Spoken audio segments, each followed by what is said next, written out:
Alright, guys, this is Just Listen with me, Lindsay Parks, and lately I've been thinking about attraction. Okay, something that bothers me is when someone says that they don't have a type. When someone says that they don't have a type, what I hear is, "Hi, I'm incapable of forming my own opinions and making my own decisions, that my type is literally anyone who looks my way or sort of gives me a half smile." And the other thing I hear when someone says that they don't have a type is that their type is so insanely specific, it would honestly just be too weird for them to get into it. Like, their type is really someone whose left arm is longer than their right arm, and they have a sublime sun tattoo around their belly button while also wearing red-rimmed square glasses. Just something like, just super weird. It would just bring everybody down to even think about it. Okay, now TLC, the network, has me convinced that at least one of my next door neighbors is 700 pounds and is incapable of leaving their house. So what I've been thinking is, surely there is someone out there that is attracted to that. Like, not just a regular chubby chaser. This is like insane. Okay, and if you didn't know, I looked it up. The overweight thing, okay, you start off, regular, and then you're overweight, and then you're obese, and then you're morbidly obese, which is like, yeah, you can still walk around and stuff, but you're probably going to need 2 chairs or an entire booth for your big fat ass. For the name for the people who are like, can't get up and leave, they're called super morbidly obese. And when I think of super, I don't imagine any kind of shut-in. Like, I feel like they could have come up with a better adjective to put in front of morbidly obese. But there are some things that they are super good at. Like, they're super good at making their children wash them with rags. Or they're super good at having less mobility than someone in a wheelchair. That's just semantics. But, all you really need to picture, the kind of person I'm talking about, is if they were to need to leave their own home, like, paramedics would have to cut out their entire wall, and then they'd have to get some sort of crane situation. Like, the crane they use to feed the T-Rex with the cow. Some sort of that thing. Okay, one thing that I sort of find really fascinating about these people is that there came a day where they just couldn't get up. Like, they could get up, and then just one day, they couldn't get up. Like, no matter how much, heaving and sloshing around they did, they just couldn't get up. And they were in just straight up denial that day.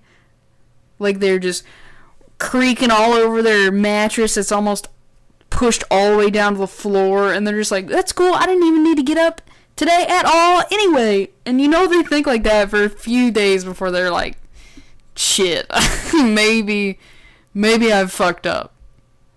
Okay, but back to the attraction thing. Okay, on all the shows, with the amount of shows that TLC has on these people, they're everywhere. But, not really. But everyone who's always on these shows has a spouse. They have, a husband or a wife.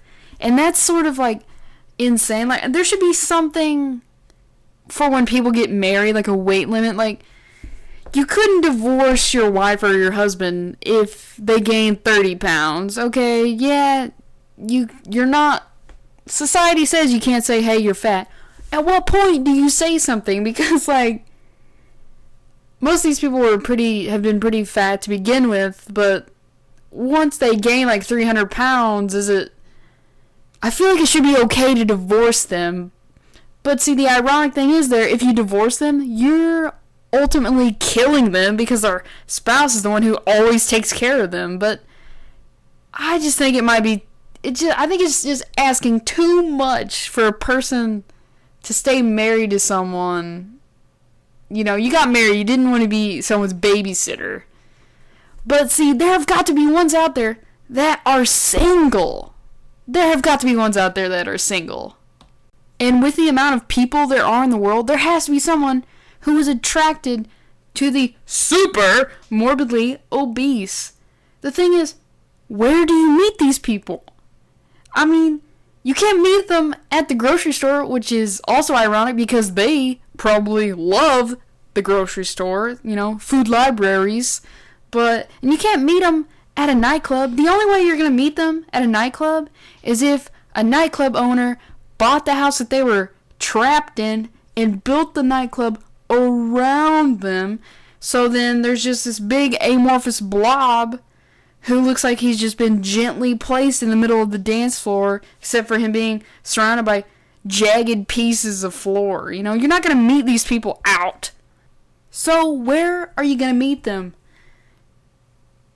Online. That's like the only place you could, But, okay, these people are kind of like a giant, immovable coffee table that is just a giant downward slope. Like, they're just being pulled down by gravity. So they can't use a laptop because that thing's going to fall off. And when it falls off, they can't pick it up. Okay, so here's how I imagine it. Just imagine, a being on a mattress telling their kid who's sitting in front of a desktop what to type on just some really obscure message board. Like, "Put I have green eyes." And then their kid just goes, "Mom, you have brown eyes. Just put it." And then they wait for a response. Mom goes, "What'd he put?" "Mom, he just put a picture of a dick." "Come over here, help Mom find her titties." Like, just... Oh, these people have to exist. They have to exist. Otherwise, life is not worth living. God. Alright, that's it for me this time. I gotta stop thinking about this. It's just too much for my mind to handle. God, alright. See you later. Oh yeah, one more thing before I get... Hey, fat asses. Quit hogging all the gravities. Leave some for the rest of us.